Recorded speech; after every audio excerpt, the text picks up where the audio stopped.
এখন যে ভর্তার রেসিপিটা আমি আপনাদের সাথে শেয়ার করছি, আমি শিওর এরপর যখন আপনি খেতে বসবেন অবশ্যই আপনি আপনার প্লেটে এই আইটেমটা খুঁজবেন। এটা এতটাই মজার একটা রেসিপি, পুরো ভিডিওটা দেখলেই বুঝতে পারবেন। শুধু এই এক ভর্তা দিয়ে আপনি এক প্লেট ভাত অনায়াসে খেয়ে নিতে পারেন। খুবই খুবই খুবই মজার একটা রেসিপি। আর আগে যদি না খেয়ে থাকেন তাহলে অবশ্যই ট্রাই করবেন। তো আমি চলে এলাম আমার রেসিপি নিয়ে, আমি যা দিয়ে তৈরি করছি এই রেসিপি। হ্যাঁ ভিউয়ার্স, এতক্ষণ নিশ্চয়ই বুঝে গেছেন আমি কি দেখাচ্ছি আপনাদেরকে। তো আমি নিয়ে এসেছি চাপা শুটকির ভর্তা, এটাকে আমরা চাপা ভর্তা বলি। এটার জন্য যা যা লাগছে সমস্ত আমি প্লেটে নিয়ে নিয়েছি। রসুন, পেঁয়াজ, কাঁচামরিচ, আর সেই সঙ্গে আছে পরিমাণ মতো হলুদ আর লবণ। তো আমি এক চুলায় প্যান বসিয়ে দিলাম। এখন প্যানটা একটু গরম হয়ে গেলে এতে আমি তেল দিয়ে দিলাম 1 টেবিল চামচ পরিমাণ। 1 টেবিল চামচ মানে 1 চা চামচ নয়, কিন্তু 1 টেবিল চামচ। তো চা চামচে দিলে আপনি 1.5 চা চামচ দিতে পারেন। তা আমি সেই কেটে ধুয়ে পরিষ্কার করে রাখা আমার সমস্ত উপকরণ যা যা আছে তার সবগুলোই এখানে এক এক করে ঢেলে দিব। শুধুমাত্র চাপা শুটকিটা দেব না, কারণ এটা আমি পরবর্তীতে দিব। তো দেখুন আমি এটা কিভাবে তৈরি করি। তো প্রথমে আমি পেঁয়াজ, রসুন, কাঁচামরিচ আর একটুখানি রাখা হলুদ, যেটা 1 চামচের 4 ভাগের 1 ভাগ, হলুদ আর লবণ স্বাদ মতো সব দিয়ে দিলাম। এরপর একটু নেড়েচেড়ে ঢাকনা দিয়ে ঢেকে দিলাম। এটা যখন একটু গরম হবে, একটু নরম হওয়া পর্যন্ত আমি এটাকে নেড়েচেড়ে নিব। তার এর উপরে বসিয়ে দেব সেই ধুয়ে পরিষ্কার করে রাখা চাপা। আমি এখানে 4 পিস চাপা নিয়েছি। তো আপনারা চাইলে এর থেকে কম বেশি নিতে পারেন। আমার কাছে মনে হয় এর থেকে বেশি নিলে খুব বেশি স্মেল আসবে, যেটা হয়তো অতিরিক্ত তীব্র লাগবে। তাই আমি 4টার বেশি নেই না, তো এতটুকুই যথেষ্ট।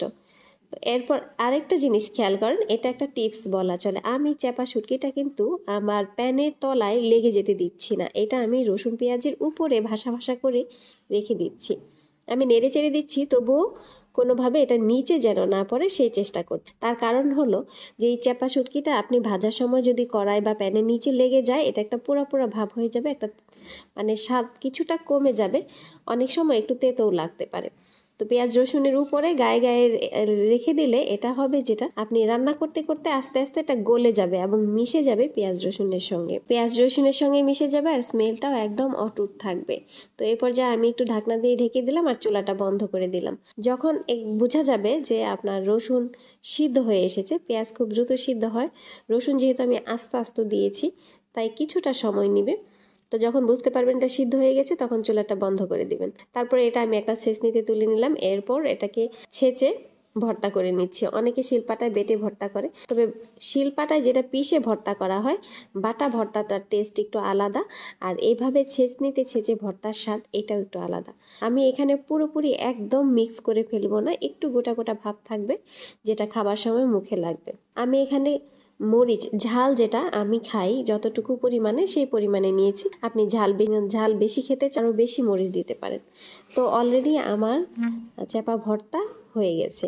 এখন এটাকে আমি উঠিয়ে নিচ্ছি একটা প্লেটে, সার্ভ করার পালা। তো দেখুন কত সহজ এবং খুবই খুবই মজার একটা রেসিপি। এত অল্প সময়ে এত অল্প উপকরণে তৈরি করা যায়, আর যা দিয়ে আপনি মন ভরে তৃপ্তি করে কটা ভাত খেতে পারবেন। তো হয়ে গেল আমার পুরোপুরি চাপা ভর্তার রেডি। এটা কিন্তু বিভিন্ন এলাকায় বিভিন্ন নামে চিনে মানুষে, কেউ বলে শীদল, হিদল, চাপা শুটকি বা শুধু চাপা, তো আমরা বলি চাপা।